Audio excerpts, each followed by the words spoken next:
ni kenshi uzasanga abantu benshi cyangwa se groupe y'abantu benshi bakoranye bari kuganira. Mu biganiro byabo ntibarangiza bataganiriye abantu bakize ku isi cyangwa se abagabo ba mbere bakize ku isi. Aho ngaho niho uzasangamo amazina nka ba Bill Gates, Elon Musk n'abandi bakiri benshi bafite amafaranga menshi hano ku isi yacu. Twese abantu muri kamere yacu tuba twumva yuko tugomba gukora cyane tukazabona amafaranga tubeshaho, byaba nk'uwo tukabona narenze kutubeshaho, tukabona n'andi menshi y'umurengera, kubera ko kamere y'umuntu buri wese nuko iteye, kubera ko tuzi yuko buri muntu wese ufite amafaranga muri rubanda nyamwinshi ahabwa icyubahiro kidasanzwe kandi akubahwa. Muri kano kanya ufashe telefone yawe cyangwa se mudasobwa yawe ukajya muri Google ukandikamo abantu ba mbere cyangwa se abagabo 5 ba mbere bafite amafaranga menshi ku isi, kugira kuzanira abo bagabo. Uwa gatanu irakuzanira witwa Bill Gates ufite biliyoni 130 z'amadolari ya Amerika, akaba ari nyiri uruganda rwitwa Microsoft. Uwa kane irakuzanira umugabo witwa Mark Zuckerberg ufite biliyoni 176 na miliyoni 100 z'amadolari ya Amerika. Uyu nguyu akaba ari we nyiri Facebook. Uwa gatatu irakuzanira witwa Jeff Bezos ufite amafaranga biliyoni 199 na miliyoni 100 z'amadolari ya Amerika. Uyu nguyu akaba ari nyiri uruganda rwitwa Amazon. Uwa kabiri irakuzanira witwa Elon Musk ufite biliyoni 210 na miliyoni 500 z'idolari.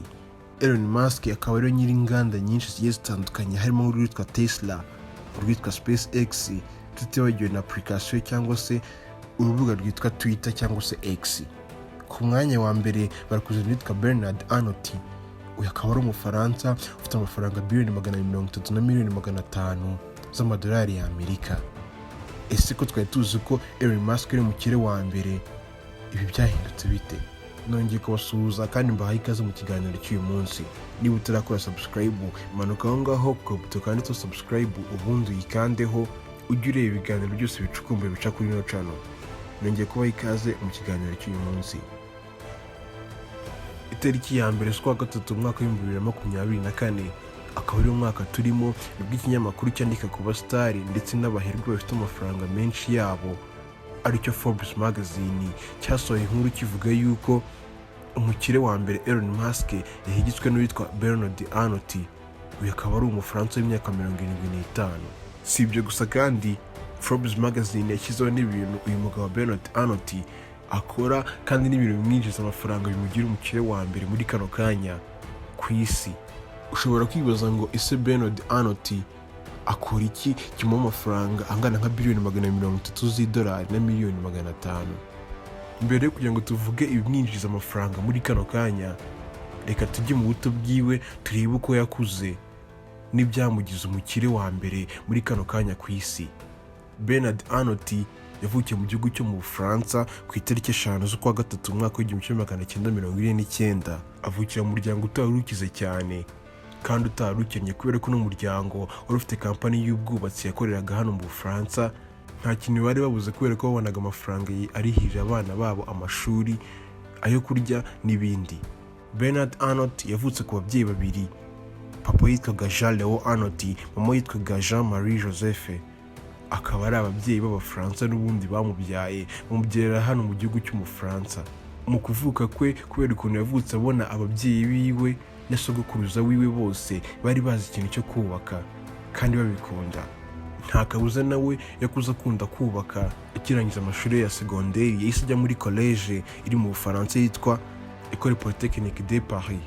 Iyi college yagiyemo y'imyuga n'ubundi yari agiye kwiga cyitwa Civil Engineering and Mathematics.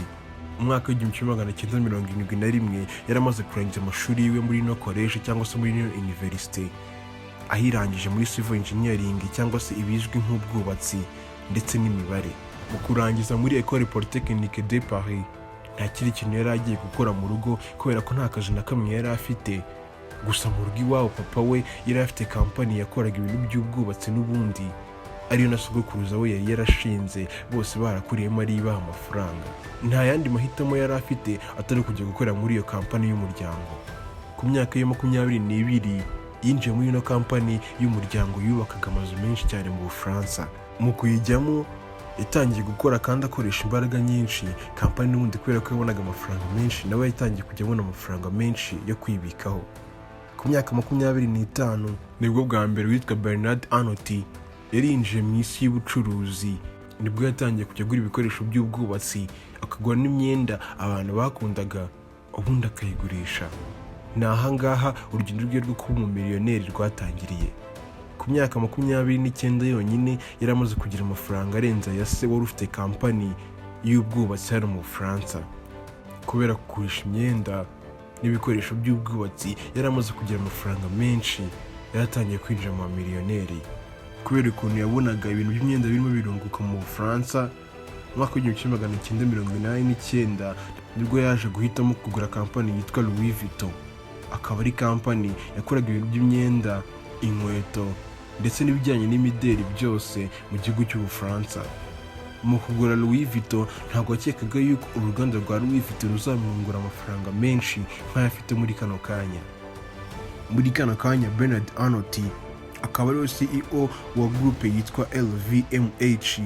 Iyi akaba ari groupe ikorera mu gihugu cy'Ubufaransa ifite brand nyinshi y'ibintu ikora.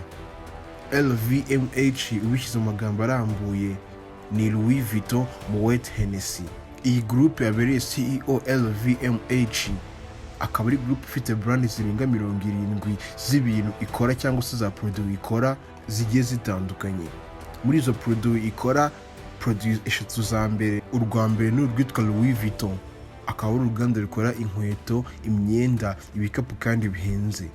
Uruganda rwa kabiri ni urwitwa Hennessy akaba ari uruganda rukora imivinyo myinshi igiye itandukanye harimo n'inzoga, kandi ikabikora n'inzoga bitiriye brand yayo, inzoga yitwa Hennessy nayo ikaba iri munsi y'ino groupe yitwa LVMH iberewe CEO n'uyu mugabo witwa arnault. Gusa izi tuvuze ni eshatu za mbere zungura amafaranga menshi uyu mukire mu Bufaransa. Ntabwo twarimo no kubabwira izindi brand ziri munsi y'ino groupe, harimo nka brand ikora ibintu by'imyenda n'inkweto izwi nka Christian Dior cyangwa se Dior uko wabyita byose. Ntiwakibagirwamo indi brand nayo ikora imyenda n'ibikapu izwi nka Fendi nayo ikaba iri munsi y'ino groupe yitwa LVMH. Si ibyo gusa, ino groupe ifite n'indi brand yitwa Tiffany & Co. Iyi Tiffany & Co akaba ari kampani cyangwa se brand ikora imikufi n'impeta bikoze mu mabuye y'agaciro kandi bihenze. Indi brand tutakibagirwa iri munsi ya LVMH group ni brand yitwa Marc Jacob. Iyi Marc Jacob akaba ari brand ikora amaparufe n'amabaga cyangwa se ibikapu n'ibindi bintu byose bihenze bigurwa n'abagwizatungo gusa. Izi brand zose zirenga 70 akaba ari zo brand za mbere zungura arnault aya mafaranga menshi, amugira umukire wa mbere ku isi waciye kuri Elon Musk muri kano kanya. Ukwezi kwa kabiri tariki 29 Forbes magazine yasohoye amafaranga arnault ashobora kuba akorera ku isegonda, ku munota, ku cyumweru ndetse no ku kwezi. Forbes magazine yavuze yuko bakurikije kampani n'umugabo afite zose zimwungura amafaranga, ku isegonda akorera $52.89, ku munota agakorera $190,328, ku isaha. Kandi Forbes magazine yavuze yuko kuri konti winjiza $4 miliyoni. Si ibyo gusa, Forbes magazine yavuze yuko ku cyumweru ashobora kwinjiza $31,973 by'amadolari. Bikaba bimugira umukire wa mbere ku isi muri kano kanya, kandi akabusha amafaranga arenga $20 billion umukurikira wa kabiri ariwo Elon Musk. Arnault uyu mukire mu Bufaransa ntabwo ari byonyine bimwinjiza amafaranga, kubera ko mu nzu ndangamurage y'Ubufaransa izwi nka Louvre uyu mugabo afitemo ibishushanyo bihagaze $112 akaba ari amafaranga menshi nayo amugira kuba ari umuntu ufite imitungo myinshi kandi y'agaciro. Itariki 6 z'ukwa gatatu ikinyamakuru cyitwa Magic Bricks magazine cyanditse yuko uyu mugabo afite inzu mu Bufaransa ihagaze akayabo ka $200,000. Iyi nzu akaba ariyo nzu atuyemo kandi abamo mu buzima bwe bwa buri munsi. Akaba ari inzu iri ku kiyaga ahantu hatuje mu biti byinshi, kandi akaba ari inzu ifite ibyumba 12, ikagira ubwogero 12, ikindi ikagira isomero, ikagira n'ikitwa wine cellar cyangwa se urutariro rw'amawayini aho amaze imyaka myinshi cyane. Uyu mugabo Arnault kubera ko afite brand nyinshi zigiye zimukorera inzoga kandi zihenze zigurwa n'abatuye isi benshi cyane. Niyo mpamvu mu rwego rw'iwe naho yashyize urutariro rw'inzoga cyangwa se rw'amawayini. Si ibyo gusa kandi iyi nzu yiwe ituye ku kiyaga ifite n'ikibuga cya tennis kubera ko niwo mukino uyu mukire akunda gukina. Nongeye kubashimira mwe mwakurikiye ikiganiro cy'uyu munsi. Ushaka kuduha igitekerezo wajya muri comment ukandika igitekerezo cy'ikintu twazavugaho ubutaha ubundi tukazakiganiraho. Nongeye kubashimira naho ubutaha.